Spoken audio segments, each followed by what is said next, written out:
우리가 많이 들었던 그 전해오는 예화 가운데 이런 이야기가 있습니다. 영국에서 있었던 일입니다. 런던의 템스 강변에 많은 사람들이 나와서 산책을 즐기고 있었습니다.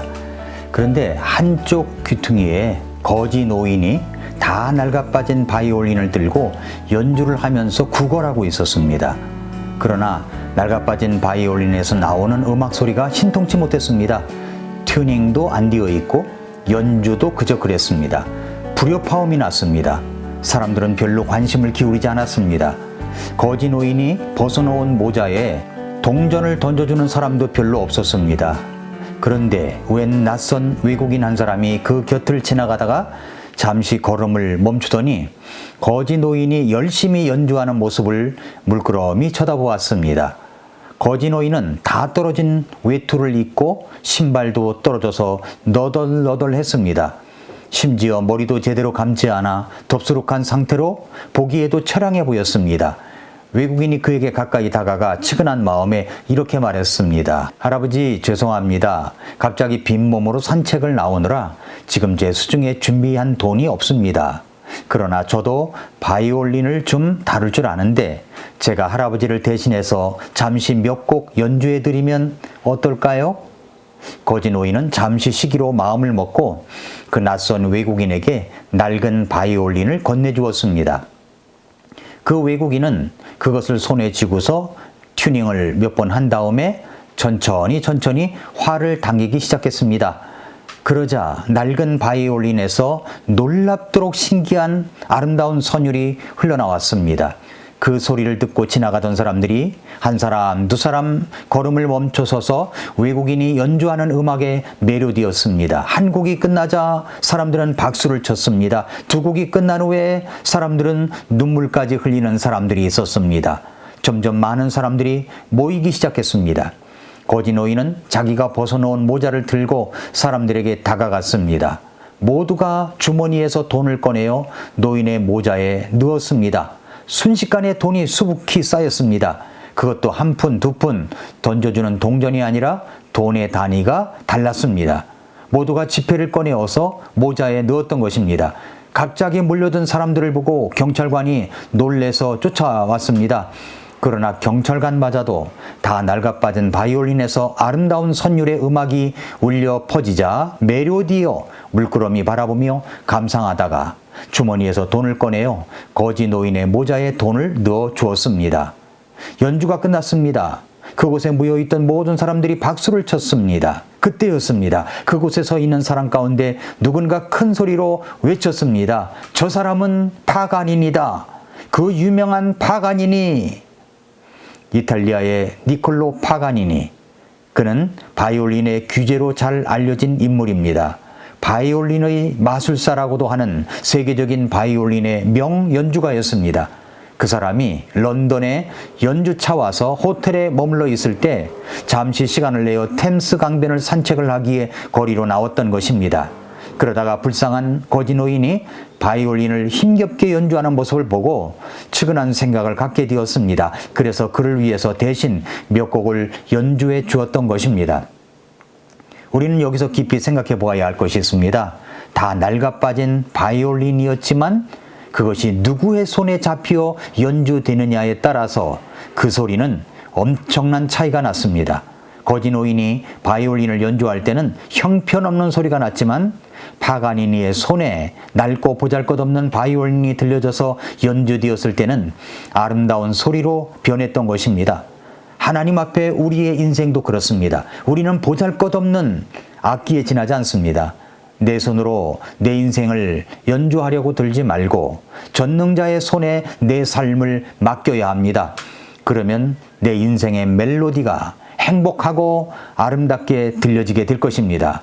비록 볼품없는 악기라 할지라도 전문가의 손에 들려지면 그것의 존재 가치는 이처럼 180도로 달라집니다. 마찬가지로 우리 인생도 누구의 손에 맡겨지고 연주되느냐에 따라 그 사람의 삶의 가치와 행복 그리고 미래가 달라지는 것입니다. 우리는 우리의 인생 악기를 탓하지 말아야 합니다. 참으로 명연주자이신 주님께 우리 자신을 맡겨보지도 않으면서 자신이 쓸모없는 사람인 양 체념해서는 안 됩니다. 주님은 오늘도 여러분의 생애를 연주하기 원하십니다. 주님께서는 여러분이라는 인생의 악기를, 나라는 악기를 사용하기를 원하십니다. 2000년 전 예수님께서 이 땅에 오셔서 그렇게 인생을 연주해주고 싶은 사람들을 부르셨습니다. 예수님의 제자들입니다. 12명의 제자들. 주님은 그들의 인생을 연주하여 예수님을 통한 길, 진리, 생명, 부활, 영생의 복음을 전하기 원하셨습니다. 그래서 그들을 부르셨습니다. 오늘 본문 마가복음 3장 13절부터 19절을 보면 이런 말씀이 기록되어 있습니다. 그분께서 산에 오르사 자기가 원하는 자들을 부르시니 그들이 그분께 오므로 그분께서 12명을 임명하셨으니 이것은 그들이 자기와 함께 있게 하고 또 친히 그들을 내보내사 복음 선포도 하게 하며 병 고치는 권능과 마귀들을 내쫓는 권능도 가지게 하려 하심이더라.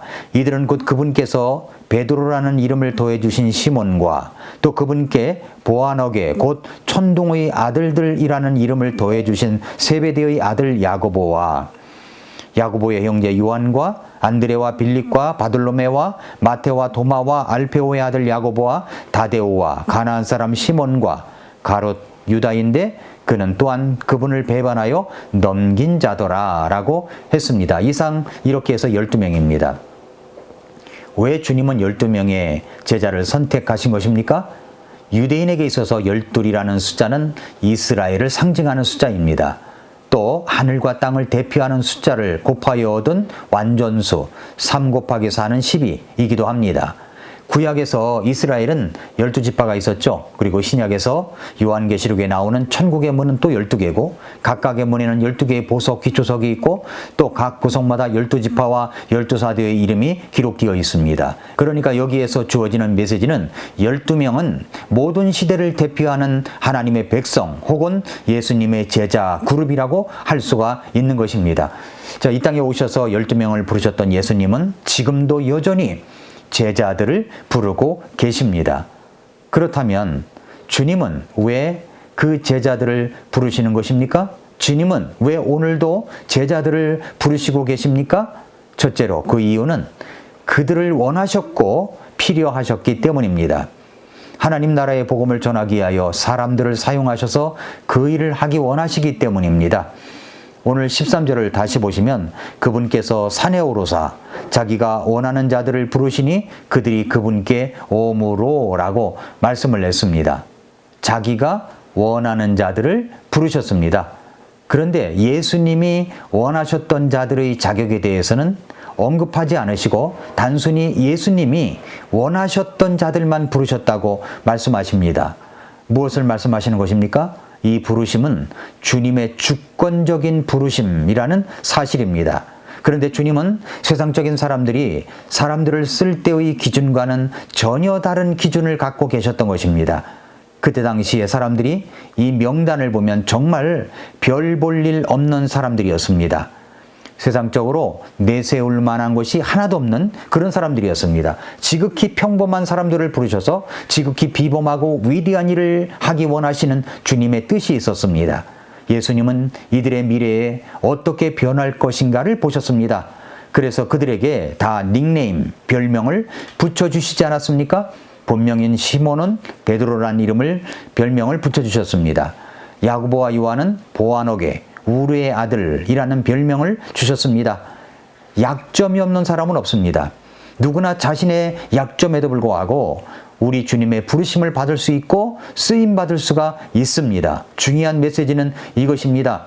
내가 가진 약점에도 불구하고 내가 주님의 부르심에 준비만 되어 있다면 주님은 나 같은 사람도 제자로 쓰신다는 사실입니다. 이것을 우리는 잊지 말아야 할 것입니다.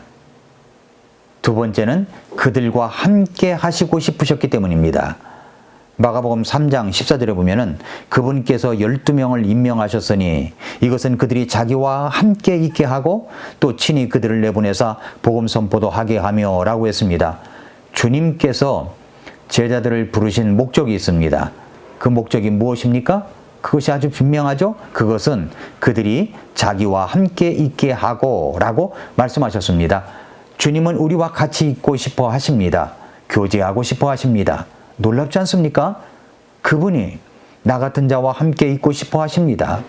그래서 고린도전서 1장 9절은 이렇게 말씀하고 있죠. 너희를 부르사 자신의 아들 예수 그리스도 우리 주와 교제하게 하시는 하나님은 신실하시도다. 우리와 교제하시는 하나님, 우리와 교제하게 하시는 하나님은 정말로 놀라우신 분이십니다. 이 말씀에 저는 정말 감동을 받아서 한참 동안이나 울먹였던 때가 있었습니다. 나 같은 자와 교제를 하고 싶어 하시다니. 그리고 이제 교제를 넘어 나를 훈련하시기 원하십니다. 그 훈련의 도구는 두 가지입니다. 하나는 말씀이고 또 하나는 기도입니다. 이것이 가장 기본적인 훈련 도구입니다.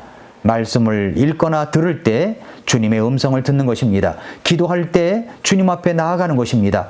예수님의 부르심을 받은 제자라고 하면서 말씀에 대한 관심이 없고 무릎 꿇는 기도에 목마름이 없다면 그 사람은 중병에 걸린 환자입니다. 말씀과 기도의 균형을 갖추는 것이 필요한 것입니다. 셋째로 주님은 이제 나를 통해서 사람들을 구원하고자 하십니다. 내가 구조대가 될 수가 있습니다. 14절에서 그분께서 12명을 임명하셨으니 이것은 그들이 자기와 함께 있게 하고 또 친히 그들을 내보내사 복음 선포도 하게 하며 라고 했습니다. 그렇습니다. 복음을 선포할 수 있는 자, 그렇게 복음을 전할 수 있는 자로 나를 쓰시기 원하십니다. 그래서 우리에게도 필요한 능력도 우리 하나님께서 주시는 것입니다. 사랑하는 성도 여러분, 애청자 여러분, 우리는 오늘부터 시작되는 12제자 본궤적, 보고 깨닫고 적용하는 그 12제자 본궤적을 통해서 우리 주님께서 나 같은 자도 부르셔서 쓰시기 원하시고 연주하기 원하신다는 그런 놀라운 사실을 깨닫기를 바랍니다. 내가 나를 연주하면 불협화음만 납니다. 그러나 명연주자이신 우리 주님이 내 인생을 연주를 하신다면 명곡이 탄생합니다. 주님이 불러 쓰시기 원하신다면 기꺼이 주님께 드리십시오. 주님 앞에 여러분의 생애를 맡기시겠습니까? 그렇지 않으면 못난 모습 남김없이 나타나도록 여러분 스스로 연주하시겠습니까? 답은 간단합니다. 내 생각, 내 방법 다 내려놓고 주님께서 부르시면 대답 잘하고 앞으로 나아가고 인도하시면 인도하시는 대로 말씀 따라 순종하며 살아가는 제자가 될 때 우리 주님께서 원하시는 참 제자가 될 수 있습니다. 이제 다음 주 이 시간에도 방송될 12제자 본궤적을 계속 함께 해주시기를 바랍니다. 오늘도 미라클 모닝입니다.